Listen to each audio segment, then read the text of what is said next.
Shalom. Selamat pagi Bapak, Ibu, dan saudara-saudari yang dikasihi Tuhan. Selamat datang kembali di Pelita Pengharapan. Kita bersyukur karena Tuhan masih memberikan kita nafas kehidupan dan kesempatan untuk menikmati indahnya pagi hari ini. Mari sejenak kita menenangkan hati di hadapannya. Di tengah segala aktivitas yang menanti hari ini, mari kita siapkan hati dan pikiran kita dengan penuh ketenangan. Karena kita akan bersama-sama mendengarkan firman Tuhan yang akan menguatkan iman kita. Biarlah firman-Nya menjadi pelita bagi setiap langkah kita hari ini dan membawa damai sejahtera di dalam hati kita. Mari kita berdoa. Bapa di surga, kami mengucap syukur untuk pagi yang baru yang Engkau anugerahkan kepada kami.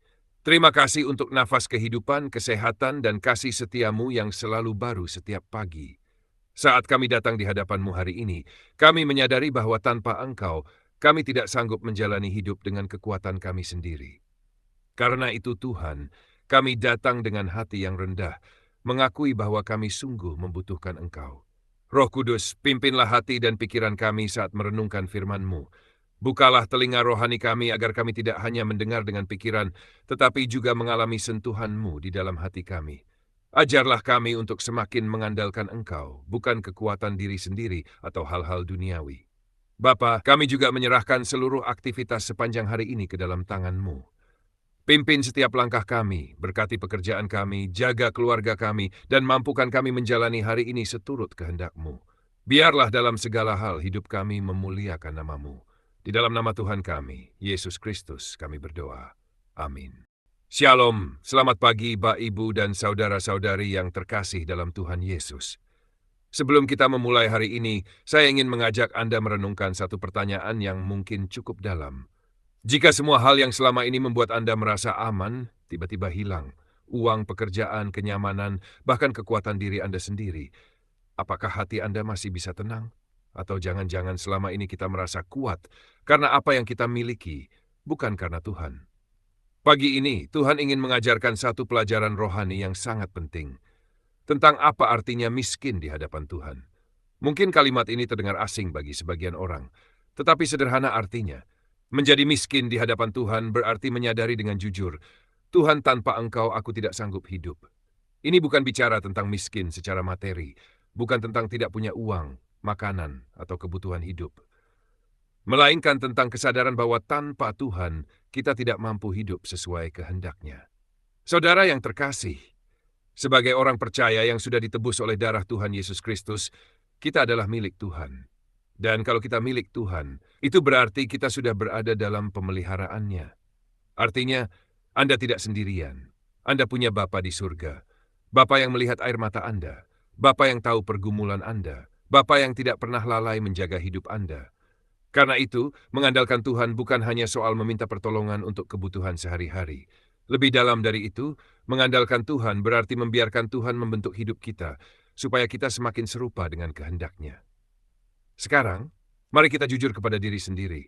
Pernahkah Anda melihat masa lalu merasa sedih? Mungkin ada keputusan yang salah, ada dosa yang masih Anda sesali, ada masa ketika Anda hidup sesuka hati, jauh dari Tuhan. Dan mungkin dalam hati Anda pernah berkata, Tuhan, aku terlalu jauh darimu. Jika Anda pernah merasakan itu, dengarkan ini baik-baik, kesadaran seperti itu justru penting. Mengapa? Karena dosa bukan hal kecil. Dosa menjauhkan manusia dari Tuhan. Dan jika manusia terus hidup di dalam dosa tanpa pertobatan, itu sangat berbahaya bagi jiwanya. Tetapi ada kabar baik, saat kita datang kepada Tuhan dengan hati yang hancur dan mau bertobat, pemulihan dimulai. Seringkali air mata pertobatan menjadi awal dari pemulihan yang indah. Tuhan sanggup memulihkan hati yang kembali kepadanya. Saudara yang terkasih, kalau kita bicara soal kebutuhan jasmani, ada satu kenyataan yang harus kita akui. Banyak orang yang tidak mengenal Tuhan tetap bisa hidup. Mereka bisa bekerja, mereka bisa berhasil, bahkan terlihat bahagia. Mengapa?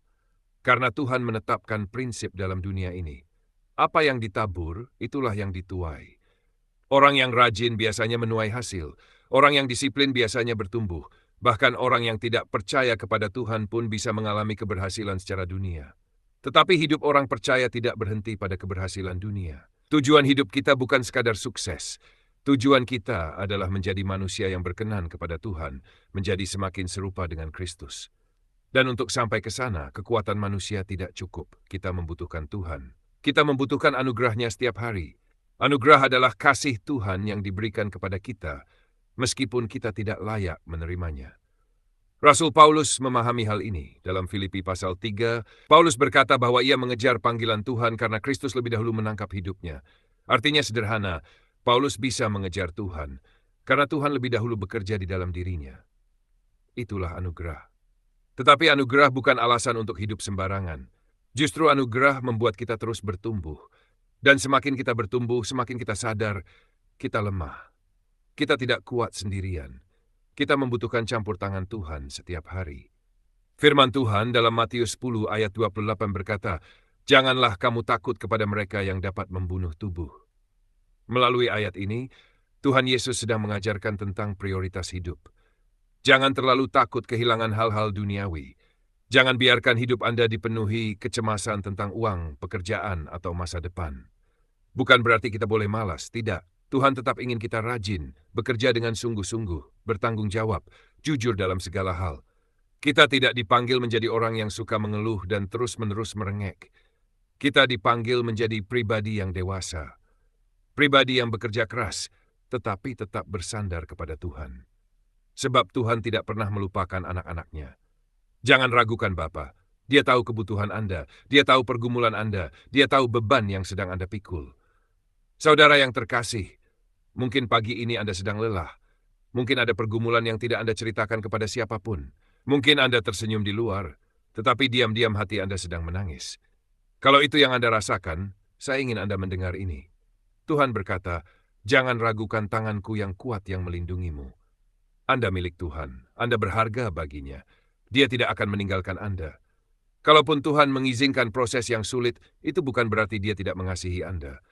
Seringkali justru dalam proses yang sulit, Tuhan sedang mendidik kita, membentuk iman kita, membentuk karakter kita, mempersiapkan kita untuk rumah kekal bersamanya.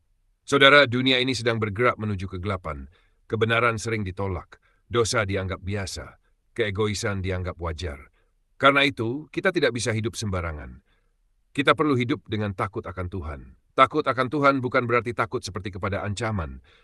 Artinya hidup dengan kesadaran bahwa Tuhan itu kudus, benar, dan layak dihormati. Jadi ketika kita berkata, "Tuhan, aku miskin di hadapan-Mu." Artinya bukan, "Tuhan, aku tidak bisa hidup tanpa uang." Bukan.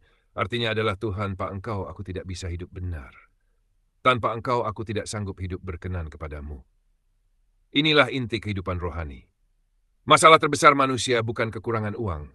Masalah terbesar manusia adalah hidup jauh dari Tuhan. Hidup ini singkat. Mungkin 70 tahun, mungkin lebih, mungkin kurang. Hari ini kita ada, besok belum tentu. Karena itu, jangan hidup sembarangan. Hiduplah dengan kesadaran akan kekekalan. Sebelum kita menutup renungan pagi ini, saya ingin meninggalkan satu pertanyaan. Apakah hidup Anda hari ini sedang semakin dekat kepada Tuhan? Atau perlahan justru menjauh? Kiranya pagi ini dari hati yang paling dalam, kita semua boleh berkata, "Tuhan, aku membutuhkan Engkau setiap hari." Mari kita berdoa. Bapa di surga, terima kasih untuk firman-Mu pagi ini. Terima kasih karena Engkau kembali mengingatkan kami, bahwa tanpa Engkau kami tidak sanggup hidup benar. Ampuni kami jika selama ini kami terlalu sibuk mengejar dunia, tetapi melupakan Engkau. Ampuni kami jika kami terlalu mengandalkan kekuatan diri sendiri. Hari ini kami datang dengan hati yang rendah. Kami mengakui kami miskin di hadapan-Mu. Tanpa Engkau kami lemah. Tanpa Engkau kami mudah jatuh. Pegang tangan kami Tuhan. Kuatkan yang lelah, hibur yang terluka, pulihkan yang tawar hati. Ajari kami hidup semakin dekat dengan-Mu. Tolong kami agar tidak hanya mencari berkat-Mu, tetapi sungguh mencari hadirat-Mu. Pimpin langkah kami hari ini. Sertai kami dalam setiap pergumulan. Di dalam nama Tuhan Yesus Kristus, kami berdoa. Amin.